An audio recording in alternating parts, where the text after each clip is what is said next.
Hello and welcome back to the Alnwick Castle podcast. I'm Deborah Baycroft. And I'm Daniel Watkins. And on today's episode, we are joined by one of our favourite Alnwick Castle performers, Tom Fool. If you've visited the castle in recent years, you may have seen Tom in one of his action-packed interactive shows like The School for Fools or A Fittingly Fiery Folly. As he'll be returning to Alnwick Castle this season for more jesting fun, we spoke to him to find out what it's like to be a medieval fool in the 21st century. Here is our conversation with Tom. We hope you enjoy it.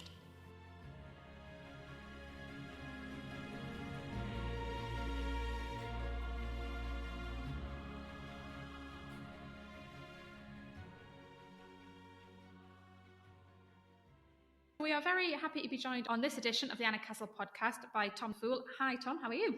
I'm very well, thank you very much. Thanks for having me on. The first question we want to ask you is probably, how did you become a fool? Thanks for that question. So, I trained, and you wouldn't think it to look at me or hear me, I trained at drama school and thought I'd be the next Brad Pitt. And when you see my shows, you'll realise, or see me in person, you'll realise that didn't happen. What I did do is, whilst at drama school, specialise in physical theatre, and that included mime, mask work, and also sword fighting. So my first job was at a museum, the Royal Armouries Museum, as a sword fighter. So I used to tell stories and do all the sword fight shows, whether that is horse riding, armour fighting, Georgian small sword stuff. I used to be, when I was younger and fitter, quite the sword fighter. And I realised working in the Royal Armouries Museum that actually, as a storyteller, history is full of brilliant stories. So that was my link with history. And I had an idea once to tell the story of Thomas à Becket, who was actually perhaps a sword fighter or a warrior himself turned good, or not good, who had the friendship of the king, and he managed to somehow get himself into the role of Archbishop of Canterbury. So I wanted a sword-fighting priest, effectively. But everybody assumes, because he's now Saint Thomas à Becket, I wanted him to be saintly. So I had this idea that I'd do the whole show flying like Casper the Friendly Ghost around the stage. And only at the very end would I take off my cassock and cotters and my regal and my robes and show everyone that I was on a unicycle for the whole time. And sadly, that was vetoed at the National Museum of Arms and Armour. But I realised then, actually, there's joy in telling history stories with a smile. And then I worked with English Heritage, and I started commentating their jousts and their knights tournaments and their sword fight tournaments. And I'd be rather silly with it. I'd somehow crowbar the history in, but I'd be quite silly.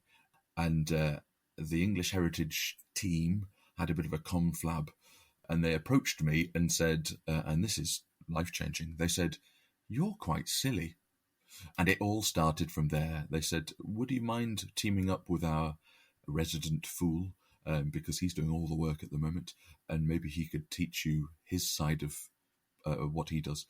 So I had a brilliant friendship and kinship with a man called Peter Kinn, who you might know also as Peter Cooper, who has worked a lot at Alnwick Castle.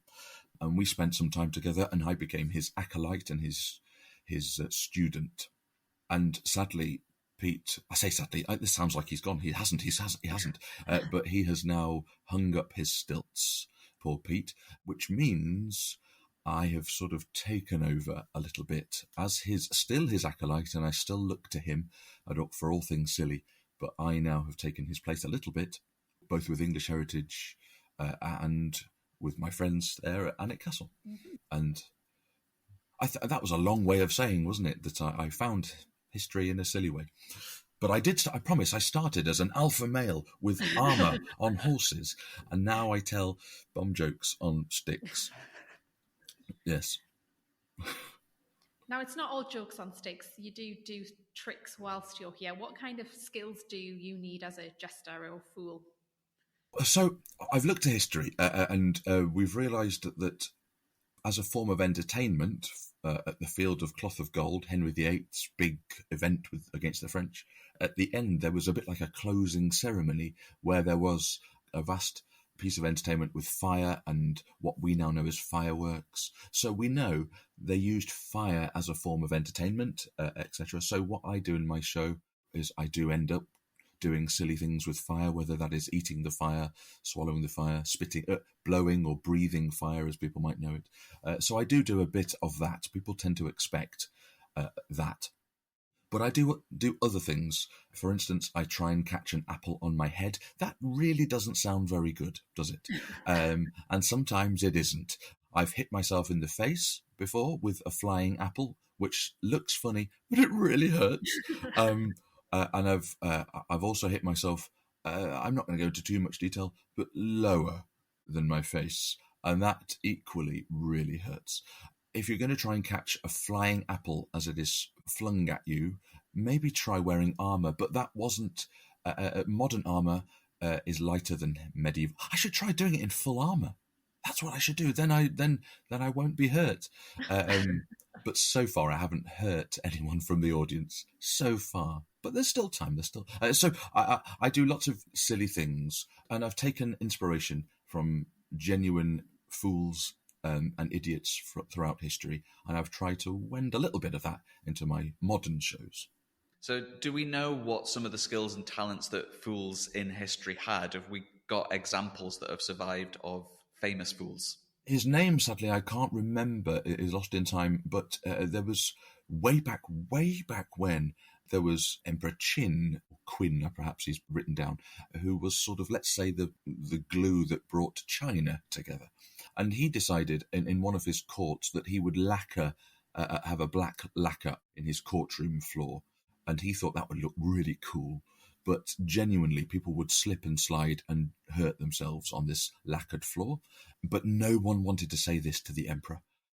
However, his fool, sadly his name is lost to us, was the only person that took a deep breath, pulled up his big boy trousers and said, "My lord, what a brilliant idea, turning your castle, your court, into an ice skating arena. That would be hilarious." And only then did the emperor think, "Oh, that actually, what a silly idea." So the fools would be the people that would be on the shoulder saying what everybody else thought, because they seem to have license to say it. Things could go wrong. One of the most famous fools is Will Somers, Henry VIII's fools, and he would be the only person in court to say to Henry VIII, to use modern parlance, "Well done, my lord, getting fatter by the day, brilliant." And he would be the only one that would get away with that, really. So without being too rude, I also I am quite direct as well with the audience, just as my foolish forebears and forefathers were as well. That probably didn't answer your question, did it? I'm so sorry. So fools were quite important at court then. They were an important part of the big courts in history. Yeah, again, going back again to Will Somers, or sometimes Will Summer, depending on how it's written down. At one point, when Henry VIII was very ill at some points, and he'd closed down his court, he'd let no one near him. The only two people he'd let near him was the groom of the stool and his fool. So he would lock the doors, lock everybody, even his wives, his children, lock everybody out, and he would still have by his side his fool. So a bit like a muse, a confidant, perhaps, someone who would speak truth to power, perhaps, whereas everybody else were yes men or connivers. Usually the jester had no ulterior motive. And I suppose if we had friends like that who had nothing to gain from your friendship, just wanted to be near you, they're the kind of friends we'd want near us, I think. So I'd like to be that kind of guy to all of your listeners. People have an image of fools and jesters in their head, of cap and bells and wearing motley. How much of that do we think is true? What are some of the myths about jesters and fools that might not actually be true? The enduring image we see of the jester, people of a certain age might remember Rent-a-Ghost. Certainly, if anyone who's played cards will have seen the Joker, for instance, at the end and the beginning of a pack of cards, with a dancing man, and he's actually probably taken from the Italian harlequin or harlequino, and he is wearing diamonds all over his costume, tightly fitted costume with diamonds. with a pointy hat with either a bell on it, etc. So that's where we get the idea of this fool. But it isn't massively incorrect. The motley fool was the person, sadly, who was reasonably down on their luck, who couldn't afford the finery. So where you might be able to afford 3 yards of pure cloth, somebody who's down on the luck might not be able to afford 3 yards of cloth. So I portray my character as a bit of a raggedy bloke who is made up using rags and bits of cloth sewn together, and that is the real motley fool. I don't look anywhere near as stylish as the man on the Joker playing cards, unfortunately. But if you do well, again, going back to Will Summers, Henry VIII used to buy him wardrobes with beautiful fitting clothing. There's pictures of him in a beautiful green doublet. He would never have worn it himself, but if the king says, "Wear that, my friend," you probably would. And there's a picture of him standing next to the king wearing a beautiful costume. And it isn't foolish at all. He looks like a normal bloke. So yes, the myth that everybody has to wear bells and whistles, etc., isn't strictly true. Going back to the court, how long were fools in courts? When did the practice end to have somebody walking around behind them? I suppose when entertainment got better. We know the court of Queen Elizabeth, for Elizabeth I, Will Summer, Henry VIII's fool, saw his way through the death of Henry VIII. He became the main fool for his son Edward when he was younger. He saw a little bit through Mary as well, and he even did a bit of work, if you could call it work, as an aged or as an old man for Queen Elizabeth. But by Queen Elizabeth's time, we still had new fools coming through, but there was this bloke, I can't remember his name, Will something. Is it Shakespeare? No one really knows his name. Shakespeare? I think it's his name. Either way, he started writing plays, etc. And there were these foolish men were in the cast. So Elizabeth used to have whole reams of players doing silly shows rather than just one man. So sadly, the play became the thing and not the player. So by the time good entertainment for the masses came around, we could start saying goodbye to foolishness. No, not foolishness, but the fool, the jester. So we're blaming Shakespeare. I'm personally blaming Shakespeare. Anyone who has an argument with that, you can come and fight me. I'm rubbish at it. No, I'm very good at it. No, yeah, come and fight me. Because he has the fool as a character in several of his plays. In Twelfth Night and King Lear, the fool does appear, so it's a kind of character people would be familiar with. Very definitely. King Lear, it seems like King Lear is almost like a more than a gentle nod to Henry VIII and Will Summers, it seems, in their mannerisms, in their communication, and in their friendship. So yeah, we're actually, for saying, I take it back. William Shakespeare did a lot for foolishness. Actually, there are brilliant foolish characters, and off the back of Dogberry, for instance, one who gets all his words wrong, says strange malaprops, gets everything wrong. We now get people like the character from Some Mothers Do Have 'Em, for instance. So he informs our modern foolishness, or our stand-up comedians and our comic actors nowadays. So yeah, I take it all back. Will Shakespeare's brilliant. We know that fools and jesters went back to the Norman monarchs in Britain. I think it was Henry II had Roland. Roland or Roland, however you like to pronounce it. From the early times, even that conqueror bloke, no one remembers him. Even he would probably have kept some sort of light-hearted entertainment close to him. He had a lot to think about, and his sons too, and even through to Henry II. Roland Le Pâteur, let's call him. Roland Le Pâteur seemed to have a specialist act, and if any one of your listeners are French speakers, that you know what I'm talking about. If you don't, Roland Le Pâteur was basically called Roland the Farter, and his job was to use dexterity of muscle, and I'm not going to tell you which muscle he used. You find any way you can to make your king or your employer laugh. We did once find a book that claimed that the Percy family, here at Alnwick were the last noble house in Britain to dispense with the services of a court jester in cap and bells in 1789. Brilliant. We checked the sources for this book and we couldn't find any verification. How likely do you think it is that people as late in the Georgian period as that would have someone in their employ doing this kind of private entertainment? I would sort of agree, because I didn't know specifically about the Percys, and that's I hope it's true, but that's awesome. But I do know that people kept private fools, if you like, private entertainment in their house up until, I thought it was sort of, I have heard something like 1700, so the early 18th century. But these people, sadly, they didn't have the notoriety of the golden age of fooling. But yes, certainly, if you can, I suppose it's quite expensive really, isn't it? But if you go into the Globe Theatre and you're allowed to pay 1 penny to go and see a show, some people probably could afford that 1 penny to go and see a show. Annoyingly, when people started putting roofs on and we get playhouses whereby people would have to go inside, we're now looking at something like 5-6p a show, which cuts out most of the lower class of population. And sadly, then you get this sort of elitism in theatre, in performing.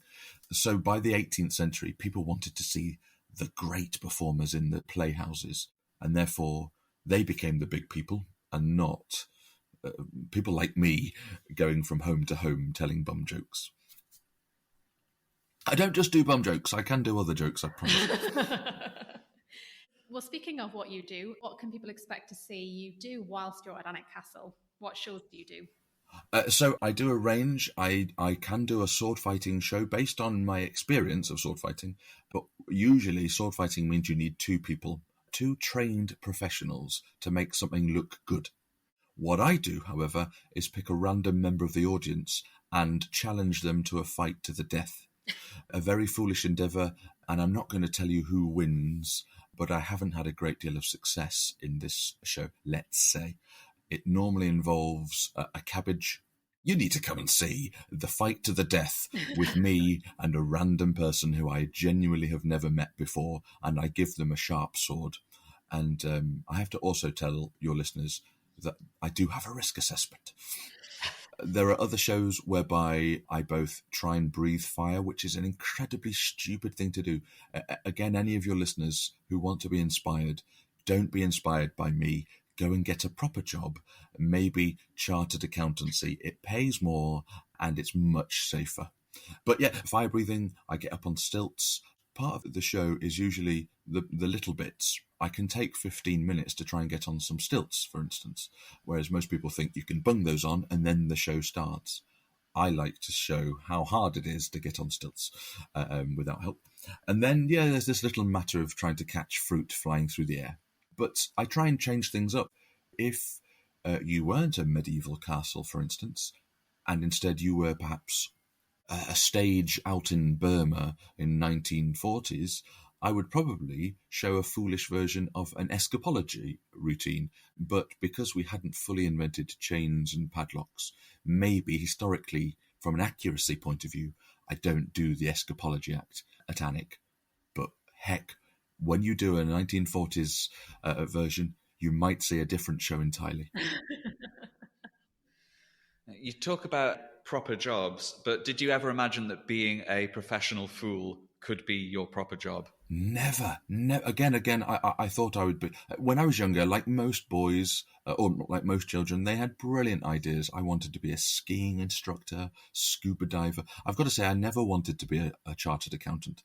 And forgive me, lovely chartered accountants who are listening, I bet you have a brilliant life, but it's never been one for me. However, I've always wanted to do something interesting, and I'm really glad I don't know how, I've fallen into what I like to call an interesting, largely dangerous, but interesting job. So it's interesting, but how fun is it? Oh, it's when a show goes well, it leaves you on cloud 9. It's what I don't want is, although it tends to normally happen, is to people to laugh at me. But I do love when people laugh with me, when people There are people in the audience who are genuinely funny, and I love it when they play up and play. That's what really makes a show. And this can be quite a lonely endeavour. I sort of bounce from castle to castle, and on my own, it's quite a lonely pursuit. So actually, for that 20 minutes, half an hour with the audience, they become my friends. So it's really nice when my friends play along with me. And that for me is the highlight. We'll be your friends. Oh, thank you. Thank you, Dan. Yeah, and we'll see you at the castle in 2024. Yeah. But until then, thank you very much for being our guest on the podcast. Thank you very much indeed. See you very soon. I'm just going to go and be lonely in a room now until I get to Alnwick. Thank you very much indeed. Bye. Goodbye.